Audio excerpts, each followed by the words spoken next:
guys, welcome to my channel. My name is ReadingBear and I hope you are ready for some more stories. And today, we'll take a look at some new I Don't Work Here Lady content. If you enjoyed my content, please don't forget to subscribe to my channel and post some bear emojis in the comment. And now, let's dive right into the stories. The first story is titled Ma'am, We're a Bookstore. This was about 2 years ago. I, 23F at the time, worked in the customer service section of one of those many online bookstores. I'm specifically one of the temps assigned to work with our kindergarten through high school contracts rather than our universities, so during winter time it's pretty dead. Maybe 3-5 calls and about the same emails daily. Mostly at this point I read ebooks or watch Netflix that my across-the-aisle neighbor and son mentor, Alex, has managed to get up despite internet restrictions. Now, we were all trained to handle all the divisions and took calls for all sections, until about a month prior, when we got assigned our permanent, for temps, places. This is important. It's a very relaxed day for me, but winter classes are starting for a third of our contracted colleges, so they asked a few of the temps who had worked them previously to help out. There's only 10 of us, but a few can be a big difference in keeping call volume down. I'm a people pleaser, so I volunteer. I'm taking simple calls that don't require a lot of knowledge and vaguely familiar with the rule. So, all this is important because being I've only been here 3 months and it's expected we'll get calls we can't handle, so Alex is assigned to prioritize helping us. Newbies/volunteers/voluntolds out with issues. So she gets to put herself in a way for calls and focus on emails and us. Things are going fine. It is mostly explaining over and over how to return your rentals, the concept that rentals have to be returned, and placing orders for courses students just enrolled in. Gets repetitive and things are dying down enough we're about to be taken off their section. And then I get the call. So I answer the call with my customer service voice, hard won from years in retail and being forced to smile. Thank you for calling Bookstore. My name is Pepper. How can I help you? I am met with an old lady screech. There is a certain sound in someone's voice that comes from decades of chain smoking that I recognize from my all 5 grandparents, 5 great-aunts/uncles, and 2 great-grandparents. And this woman had that rough crackling and was very, very loud. Loud enough that my neighbor to my left actually looked at me pop-eyed, and Alex, 4 seats down, starts rolling her chair down to me scenting blood. So my ears are ringing as the woman finishes screaming, and I mean screaming no words, and starts speaking very quickly. It takes me a few moments, but I eventually understand her enough to understand she's upset because she is outside our building and no one is here, and she is 65 plus, and it's cold and she was told we are supposed to be open now. I can't get in a word edgewise and she starts speaking so quickly even I, certified speed talker, am only getting a few words like school and class. And cuss words. There are a lot of cuss words. Duck seems to be her favorite. This is my first time receiving a hostile customer and being yelled at, here at least. I've been pretty lucky so far and gotten used to a non-abusive work environment. I'm pretty anxious. I've never been good with raised voices, so my stomach feels like it's in my throat and my hands are shaking a bit. Basically, my entire row is looking down at me. I'm currently the youngest of our group, which is made up of almost entirely women, who have a habit of being a bit maternal, and as office baby they are somewhat protective. Alex looks ready to rip off the headset and take over herself, but per policy I'm supposed to try to de-escalate first before going to that extreme. So she looks at me first and I take a breath and shake my head. I try to speak. If I try then I'm good and I could just pass it over if I fail. I wait for a pause and say, a little shakily, that I'd be happy to help her and can she answer a few questions so I can pull up her school information and figure out what is going on. She calms down enough to talk, though it's more like a wave getting heated and then chill up and down.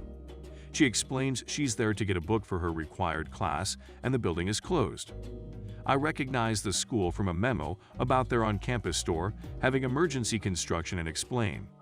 She asks if she can order over the phone and get it sent to her house, which she can. Seeing things are calming down, everyone goes back to work. I sign in as guest and ask if she knows the title or the ISBN. She doesn't. She does know the class code, which actually makes finding 1,000 times easier usually. So I search, nothing pops up. She doesn't remember the course name. Can't tell me more than it's about cars. Okay, cool. This school has a lot of automotive classes. I ask for the teacher. She hems and haws and eventually gives me generic last name. So I use the shortening for the auto courses and start manually checking every single one for the teacher and course title. There's multiple generic last names, and so I'm reading them off to her as I go. Nothing sounds familiar.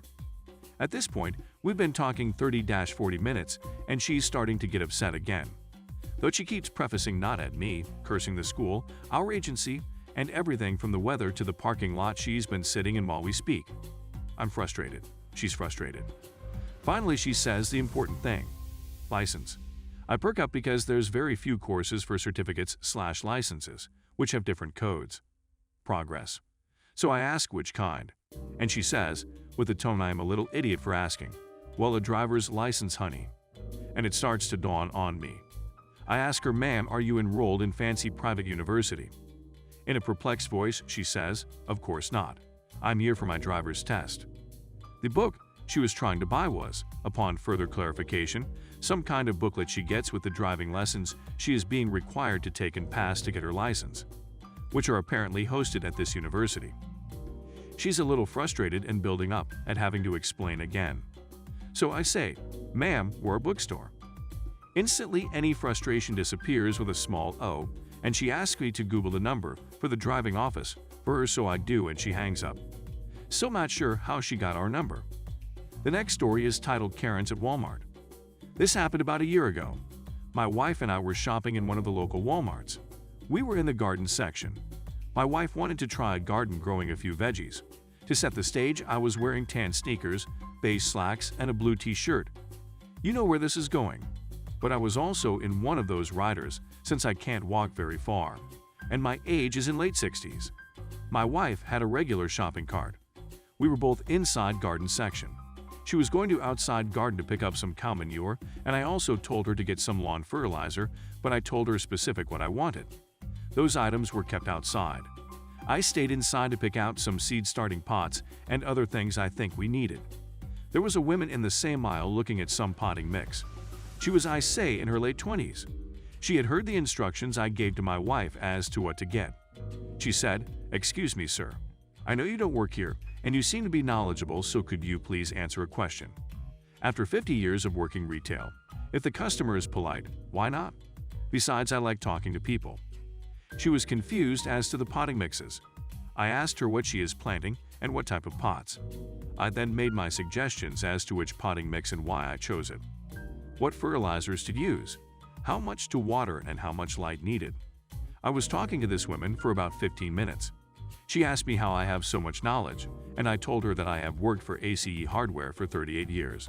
After she got what she wanted and needed, she thanked me many times. She put everything in her cart and exited the aisle. I grabbed my seed starting pots and put them in the rider cart and proceeded to exit the aisle when I heard the screech of the Karen in the wild. I turned the cart around to face a woman in her late 40s to early 50s, typical short haircut, dressed nicely with her arms folded and tapping her foot. "Hey, where do you think you are going? You spent forever helping her, so now you are going to help me."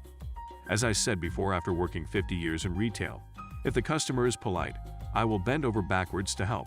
If not polite, well, I still had to help them as it was still my job. She was not polite, and this wasn't my job, so screw it. "Sorry, lady. I don't work here." "Don't lie to me. Of course you work here. You help that women, and you are wearing the uniform. And why are you in one of those riders? Employees are supposed to be on their feet and walking, not using something made for a disabled person." She put her hands on the cart and tried to shake it. "You need to get out of that thing and come help me." Now, at this point, I was getting pissed. Several things, lady. #1, anyone who wears a blue shirt doesn't make them a Walmart employee. #2, anyone who is polite and asks nicely, even if I don't work here, I will try and help. You are not polite. She is now screaming. Are you going to help me, or do I have to get your manager and get you fired? Me screaming back at her now. #3, and I am using a rider because due to my knees and back, I have trouble walking and standing. She then grabs my one wrist and tries pulling me off of the rider while screaming, "We are finding your manager, and you are going to be fired." She gave a good yank and almost pulled me with the rider over. I managed with my other hand to get hers off of mine and pushed her back. She screamed, "How dare you touch me?" She tried to grab me again when I screamed as I grabbed my cane, "Lady, you touch me again and I will ram my cane up your ass." She stopped, turned and started to run out of the aisle with her arms waving and screaming that some employee was trying to beat her up and screaming for a manager. At that point, my phone rang. It was the wife, as we were supposed to meet in electronics. Briefly told her what happened and where I was. A minute later, here comes the parade. Karen, store manager, wearing yellow vest. An assistant store manager, also yellow vest. 2 blue-vested males, plainclothes security, and 1 blue-vested female. I am sitting in the rider with arms folded. Karen is yelling, pointing at me, that I am the employee who threatened her. Manager to Karen, this man here? On the rider. Karen to manager, yes, that employee. I went fired. I could see the manager look at the assistant manager, and both of them rolled their eyes. I think they knew they had a nutcase in Karen. Manager to Karen, ma'am, he is not an employee. He doesn't work here. Karen to manager, yes he does. I saw him helping another customer, and he is wearing the uniform. Manager to Karen, everyone who wears a blue shirt is not a Walmart employee. Gee, now where did I hear that before? Karen to manager, well, he said he was going to beat me up, and he also tried to assault me. Wow, now I tried to assault her. The manager took Karen to one end of the aisle. The assistant was with me at other end. The 2 blue vest males, 1 for each of us. During all of this, security with the female blue vest went to view the security tapes. They both came back after 15 minutes. Security was talking with the assistant, and the manager came over. Security to manager and assistant. I took the tape back to where this gentleman was helping a woman with potting mix. She left then. That woman, Karen, was talking to him. She grabbed his arm, was yanking on it. Almost tipped him and the rider over. He got her hand off of him. She tried to grab him again when he got his cane and mats when she ran away. Manager, did he hit her with the cane? Security, no. Manager, did he try to assault her? Security, no. Manager, then why did she say that? Me? Maybe because I told her that if she puts her hands on me again, I would ram it up her ass. The assistant gave a choking sound after that comment, but the 1 male blue vest started to laugh and had to leave the aisle. Manager to me, the police should be here soon. Do you want to press charges? Me? No, I just want her gone. After another 5 minutes, 2 cops came in. The manager, assistant, security, and the cops went over to Karen and trespassed her and escorted her out of the store. She walked but was cursing and screaming the whole way. The store manager gave me and wife a discount for our trouble. The next story is titled Mine is Kind of Adorable. I live in a region where we get a lot of visitors from colder climates. Generally, these snowbirds are older. Most seem to really enjoy the cultural differences and at least attempt local cuisine. I was making a rare venture into public with my husband and baby. I was in comfy, but not nice-looking clothes. The store was crowded. I'm short and dumpy with ultra-pale skin and freckles and frizzy brown curly hair. So all that in flip-flops. In winter, because we do that here. I noticed an older cis couple standing in the produce section, looking absolutely overwhelmed and confused. As an anxious person, I tend to notice people being anxious.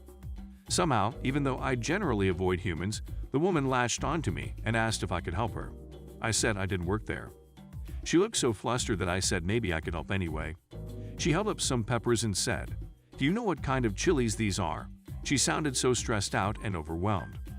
I'm awkward with people in general, so I said, this is going to sound weird. I probably can help you, but can I smell your peppers?" They kind of laughed and looked relieved.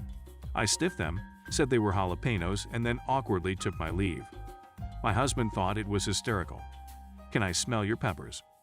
The next story is titled She Didn't Work There, but She Was Saved My Bacon. A Thanksgiving memory and wholesome I don't work her lady. Some years back, we held a family reunion outside of Nashville. Now, my family isn't from anywhere near there, but it was convenient for the OH, NC, and FL branches of the family. Plus, my cousin managed the campground and got a screamin' good deal on the cabins since it was off-season. But it wasn't really convenient for my wife and I. We live on the shores of the Puget Sound. Everyone else could and did drive, but we obviously had to fly. Again, thanks to my cousin, we were able to arrive early and leave late by flying in on the Friday before and out on Monday after. We didn't have to fly on the holiday weekends or during the holiday week, and saved literally 80% on the cost of our tickets.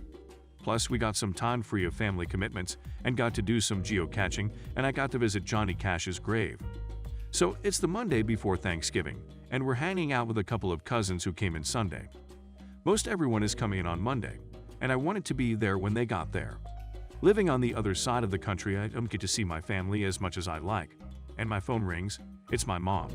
She's somewhere in the boonies of North Georgia, and she wants me to go to the grocery store and buy apples so she can make apple pies for Thanksgiving. Mom, why didn't you just get apples in FL? Because they'll be fresher if you buy them in Nashville. No, Mom, they won't be. They all come out of the same warehouse, and they've probably been there since last year. A day or two one way or the other won't make any difference. Not that I said this out loud, mind you. It wouldn't have accomplished anything and I'd still have to go buy the damn apples. So me and one of the cousins head out to the local megamart, and when we get there, I realized we have a capital P problem. I'm not a baker. Neither is my cousin. A quick phone call informs us that nobody hanging out at the campground is either. Calling my mom back gets a really helpful answer. Oh, just get any pie apple, it doesn't matter. Damn. Now what? I steeled myself to ask one of the clerks. And in my experience, that's rolling the dice. They might know, they might not. They might be able to help you, or they might bullcrap you. When suddenly, an angel appeared before me.